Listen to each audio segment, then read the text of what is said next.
नमस्कार दोस्तों। तो कैसे हैं आप लोग? उम्मीद करते हैं अच्छे होंगे और डीपी को देख के डर गए होंगे, क्योंकि आज हम लोग काल पढ़ने जा रहे हैं। जैसे पीगेट में जनरल पेपर में समान हिंदी में काल चैप्टर से भी हमारे क्वेश्चन आते हैं, तो आज हम आपको काल पढ़ाएंगे।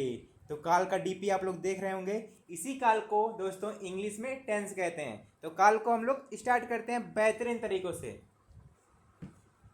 तो काल क्या होता है, काल का परिभाषा क्या होता है? तो क्रिया के जिस रूप से उसके होने के समय का बोध हो। मतलब आप कोई भी काम कर रहे हो, कहीं का भी कोई भी काम कर रहे हो, अगर उसके समय का बोध कराता है तो उसको काल कहते हैं। इंग्लिश में इसको टेंस भी कहते हैं। तो काल जैसे कि आपका कोई बीता हुआ समय हो, आप कब पैदा हुए, और आने वाला कोई समय हो, आपकी शादी होने वाली है, जो प्रेजेंट टाइम में जो टाइम चल रहा है उसको काल कहते हैं। मतलब समय का जहाँ भी बोध होता है उसको काल कहते हैं। और काल के कितने भेद होते हैं? काल के कितने भेद होते हैं? काल के भेद आपसे पूछ लेगा काल के कितने भेद होते हैं, तो काल के भेद 3 होते हैं। आप लोग जानते हैं, जो बीत गया है हमारा उसको क्या कहेंगे? जो बीत गया उसको भूतकाल कहेंगे, भूतकाल कहेंगे। और जो प्रेजेंट टाइम में चल रहा है उसको क्या कहेंगे? जो समय चल रहा है उसको वर्तमान काल कहेंगे। क्या कहेंगे? वर्तमान काल कहेंगे उसको। जो हमारा समय चल रहा है ये वर्तमान चल रहा है, लेकिन जो आने वाला काल है हमारा उसको क्या कहेंगे? भविष्य काल कहेंगे। ठीक है। तो जो आने वाला समय है, वर्तमान के बाद वाला समय क्या कहेंगे? उसको भविष्य काल कहेंगे। ठीक है। इसको इंग्लिश में फ्यूचर टेंस कहते हैं। तो भविष्य काल हो गया हमारा जो आने वाला समय है। तो अब बारी बारी से देखते हैं वर्तमान काल, भूतकाल और भविष्य काल के बारे में एकदम डिटेल आपको बताते हैं, और उदाहरण के साथ साथ। तो आइए स्टार्ट करते हैं, वर्तमान काल से स्टार्ट करते हैं। पहले देखते हैं काल का परिभाषा। तो क्रिया के जिस रूप से उसके होने के समय का बोध हो उसे काल कहते हैं। आपको बताया ना, किसी भी समय का अगर बोध कराता है, अगर उस समय जहाँ पे आता है किसी भी समय का अगर बोध कराता है तो उसको काल कहते हैं। जैसे राम पढ़ता है, राम क्या करता है? पढ़ता है। तो पढ़ रहा है ना, राम पढ़ता है, तो पढ़ता है, हमेशा वो पढ़ता है, तो काल का प्रयोग हो रहा है इसमें। तो यहाँ पे काल हो गया। राजन जा चुका होगा, जा चुका होगा इसमें बता रहा है कि जा चुका होगा, मतलब ये वर्तमान नहीं, ये हमारे बीते हुए को बता रहा है, ये हमारे भूतकाल को बता रहा है। तो यहाँ पे काल है। अब आइए देखते हैं काल के कितने भेद होते हैं। तो काल के 3 भेद होते हैं। कौन कौन से? वर्तमान काल, भूतकाल, भविष्य काल। कितने भेद होते हैं? 3 भेद होते हैं। वर्तमान काल, भूतकाल, भविष्य काल। तो वर्तमान काल क्या होता है हमारा?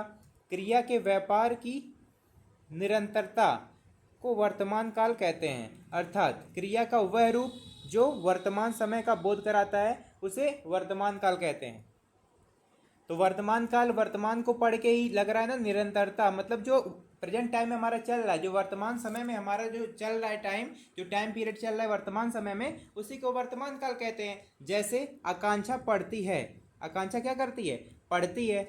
अन्नू खेल रही है, अन्नू खेल रही है। मान लीजिए कोई खेल रहा है तो वो वर्तमान में इसी समय खेल रहा है। आकांक्षा पढ़ती है मतलब वो वर्तमान काल में अंदर आएगा। वर्तमान काल के कितने भेद होते हैं? तो वर्तमान काल के 5 भेद होते हैं। वर्तमान काल के कितने भेद होते हैं? 5 भेद। कौन कौन से? समान वर्तमान काल, तत्कालीन वर्तमान काल, इसी को तत्कालीन वर्तमान काल को अपूर्ण वर्तमान काल कहते हैं। जैसे कि वो खाना खा रहा है, वो खाना खा रहा है तो ये तो अपूर्ण है, खाना तो खाया नहीं, अभी खा ही रहा है, ये तो तत्कालिक भी हो गया, तत्कालिक वर्तमान हुआ, और ये अपूर्ण वर्तमान काल भी हो गया। और तीसरा क्या है? पूर्ण वर्तमान काल। जैसे वो अपना होमवर्क कर चुका। चौथा संदिग्ध वर्तमान काल। पांचवा संभाव्य वर्तमान काल। अब बारी बारी से देखते हैं कि सबका डिटेल देखते हैं बारी बारी से। तो सामान्य वर्तमान काल क्या होता है हमारा? क्रिया का वह रूप, क्रिया का वह रूप जिससे क्रिया का सामान्य रूप से वर्तमान काल में होना पाया जाता है, समान वर्तमान कहते हैं। जैसे वह जाता है, वह क्या करता है? जाता है। मैं पढ़ता हूँ, जैसे वह स्कूल जाता है। मान लीजिए एक हो गया, वह स्कूल जाता है मतलब वो रोज जाता है, तो निरंतरता को दिखा रहा है ना, तो ये समान वर्तमान काल हो गया। ठीक है, ये समान वर्तमान काल के अंदर आएगा। अब तात्कालिक वर्तमान काल क्या होता है? तत्कालिक वर्तमान काल को अभी बताया ना, अपूर्ण वर्तमान भी कहते हैं। तत्कालिक को क्या कहते हैं? अपूर्ण वर्तमान काल भी कहते हैं। क्रिया का वह रूप जिससे पता चले, क्रिया का वह रूप जिससे पता चले कि क्रिया वर्तमान काल में हो रही है, अर्थात कार्य जारी है। मतलब जैसे कि अक्षिता खेल रही है, मतलब वो खेल रही है, अभी खेल नहीं चुकी है, बस वो खेलने में लगी है।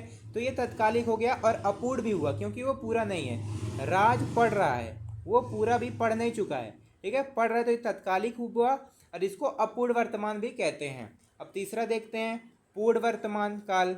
पूर्ण वर्तमान काल क्या होता है? क्रिया का वह रूप जिससे वर्तमान काल में कार्य को पूर्ण सिद्ध का बोध होता है, मतलब कार्य पूरा हो जाए वर्तमान में। जैसे कपिल आ चुका है, मतलब कपिल मेरे घर आ चुका है, तो ये पूर्ण वर्तमान काल, वो आ गया मेरे घर। विशाल पुस्तक पढ़ चुका है, वो अभी जस्ट ये पुस्तक पढ़ा है, तो ये पूर्ण वर्तमान काल के अंदर रखेंगे इसको, ठीक है। अब आइए चौथा क्या है? संदिग्ध वर्तमान काल। संदिग्ध देखिए नाम से ही लग रहा है कि संदिग्ध है किसी चीज में, क्रिया का वह रूप जिससे क्रिया के होने का संदेह हो रहा है। संदिग्ध का मतलब संदेह प्रकट हो रहा, उसको संदिग्ध कहते हैं। उसकी वर्तमानता में संदेह ना हो। सपना पढ़ती होगी, ठीक है, यहाँ पे होगी लग गया, होगा लग गया। मानस खाता होगा, ठीक है, वो सोच रहा है कि वो पढ़ती होगी, वो खाता होगा, वो खेल रहा होगा, तो यहाँ पे होगा लग गया ना, इसको कंफर्मेशन नहीं है, तो यहाँ पे संदिग्ध वर्तमान काल हो गया। अब संभाव, संभाव में क्या होता है? क्रिया का वह रूप जिससे वर्तमान काल में काम के पूरा होने की संभावना रहती है। जैसे वह गए हों, तो यहाँ पे शायद लगा देता है, शायद। संभवतः कल बारिश हो, तो संभाव, यहाँ पे संभाव, संभाव वर्तमान काल है, ठीक है, तो कल नहीं आएगा। संभाव वर्तमान काल में वे गए हों, शायद वो गए हों, वह लौटा हो, तो ये संभाव वर्तमान काल के अंदर आ गया। अब भूतकाल क्या हुआ? हमारा वर्तमान काल कंप्लीट हुआ, अब भूतकाल स्टार्ट करते हैं हम। दूसरा भूतकाल, क्रिया के जिस रूप से कार्य की समाप्ति का बोध हो, ठीक है। भूतकाल मतलब जो बीता हुआ का समय है उसको ही भूतकाल कहते हैं, तो समाप्ति का बोध हो बीते हुए समय को, उसे भूतकाल कहते हैं। जैसे भोलू आया था, मैंने खाया, ठीक है, मैंने खाया, वो खा चुका है। भोलू आया था मतलब आया था भोलू, तो ये पहले आया था ना, वर्तमान में आया है नहीं ना। आया है अगर बोलता तो वर्तमान में होता, लेकिन आया था बोल रहा है, जहाँ पे था थी थे होगा वो क्या होगा? हमारा भूतकाल होगा। था थी थे जहाँ पे होगा वो हमारा भूतकाल होगा।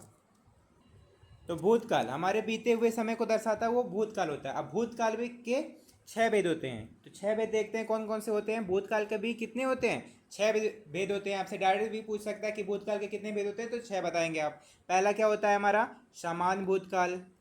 दूसरा आसन्न भूतकाल। तीसरा पूर्ण भूतकाल। चौथा अपूर्ण भूतकाल। पांचवा संदिग्ध भूतकाल। छठवां हेतु हेतु मद भूतकाल। तो आइए देखते हैं कौन कौन से सारे के बारे में डिटेल देखते हैं। तो पहला हमारा क्या आता है? समान भूतकाल, जिससे भूतकाल की क्रिया के विशेष समय का ज्ञान हो, उसे समान भूतकाल कहते हैं। अब इसके पहचान के लिए हम क्या लगाएंगे? चुका है। जैसे देखिए भूतकाल है ना, तो चुका शब्द आप पढ़ेंगे तो आपको लगेगा ये बीते हुए कल के बारे में बात कर रहा है। तो चुके हैं, एक होगा चुका है, चुके हैं, चुके हैं, चुकी है। ये पढ़ के ही आपको लग रहा है कि पहले के बारे में बात हो रहा है। था है, थी है, थे हैं, था, थे, थी, ये हमारे पहचान के लिए हो गया कि भूतकाल के बारे में ये पहचान कराएगा आपको।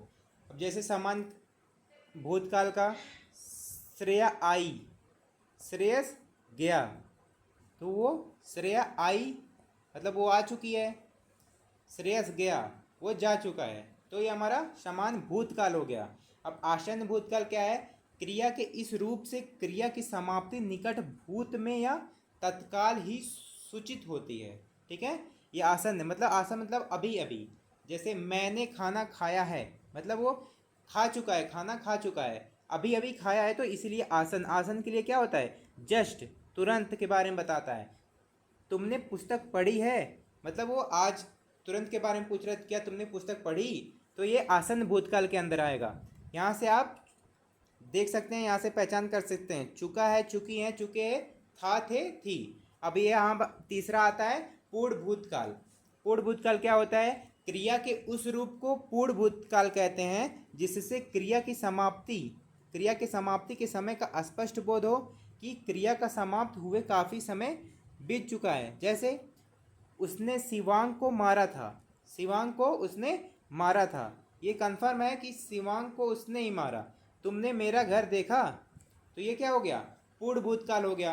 पूर्ण भूतकाल के आपको और एग्जाम्पल, जैसे कल सोमवार था, भारत 1947 में आज़ाद हुआ था, तो ये था है ना। फिर आपके पिताजी से हमने बात की थी, माँ खाना बना चुकी थी, तो थी आ रहा है ना, तो ये हमारा पूर्ण भूतकाल हो गया।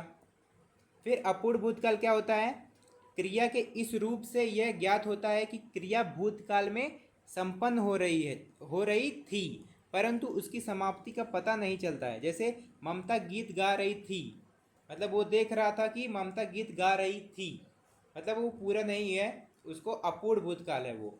जैसे शैला सो रही थी, वो सो रही थी, तो ये अपूर्ण भूतकाल के बारे में दर्शा रहा है।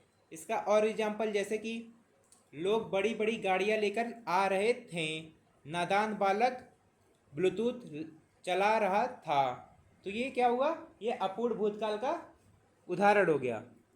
अब आगे देखते हैं संदिग्ध भूतकाल। क्रिया के इस रूप से भूतकाल में काम के पूरा होने के संदेह का बोध होता है। जैसे संध्या ने खाना खाया होगा, ट्रेन छूट गई होगी। देखिए यहाँ पे होगा होगी आ रहा है ना, होगा होगी आ रहा है, मतलब संदिग्ध है, संदेह दिखा रहा है यहाँ पे, तो ये हमारा क्या हो जाएगा, भूतकाल हो जाएगा हमारा। इसके और एग्जाम्पल आपको बताते हैं, माँ खाना बनाई होगी, तो यहाँ पे होगी आ रहा है। फिर बच्चे सो गए होंगे, बाढ़ आ गई होगी, दुल्हन दिल्ली गई होगी, तो ये हमारा संदिग्ध भूतकाल हो गया। अब आगे देखते हैं हेतु हेतु मध्य भूतकाल। ये क्या होता है, क्रिया के इस रूप से यह पता चलता है कि क्रिया भूतकाल में होने वाली थी पर किसी वजह से ना हो पाई। जैसे यदि वर्षा होती तो फसल अच्छी होती, ये किसी पर डिपेंड हो रहा है। यदि तुम परिश्रम करते तो सफल हो जाते। जैसे इसका एग्जाम्पल बता दें, हेतु हेतु मध्य भूतकाल का, आप ऐसे सोचेंगे कि अगर मैं पढ़ा होता तो इलाहाबाद यूनिवर्सिटी का पीगेट का पेपर पास कर चुका होता, तो इसका ये एग्जाम्पल हो गया। यदि तुम परिश्रम करते तो सफल हो जाते, तो ये हमारा हेतु हेतु मध्य भूतकाल खत्म हो गया। अब नेक्स्ट देखते हैं भविष्यकाल। ये तीसरा होता है ना, काल का तीसरा भेद क्या है, भविष्यकाल। भविष्यकाल क्या होता है, भविष्य में होने वाली क्रिया। भविष्य में काल मतलब क्या होता है, आपका आने वाला समय, भविष्यकाल कहते हैं। जैसे आकांक्षा स्कूल जाएगी, भोलू फुटबॉल खेलेगा, तो गी आ रहा है, गी गा गे गी, ये सब क्या होता है, ये भविष्य। तो इसमें इसके पहचान के लिए क्या लगाएंगे, गा गे गी, गा गे गी, इसके पहचान के लिए, भविष्यकाल के पहचान के लिए। तो भविष्यकाल, आकांक्षा स्कूल जाएगी, फुटबॉल, भोलू क्या करेगा, फुटबॉल खेलेगा। तो भविष्यकाल के कितने भेद होते हैं, 3 भेद होते हैं। कौन कौन से, सामान्य भविष्यकाल, संभाव्य भविष्यकाल और हेतु हेतु भविष्यकाल, हेतु हेतु मध्य भविष्यकाल। अब पहला देखते हैं, सामान्य भविष्यकाल को देखते हैं क्या होता है। क्रिया के इस रूप से सामान्यतः यह प्रकट होता है कि क्रिया भविष्य में होगी, मतलब आने वाले समय में होगी। मैं जाऊंगा, वंश कबड्डी खेलेगा, वंश क्या करेगा, कबड्डी खेलेगा।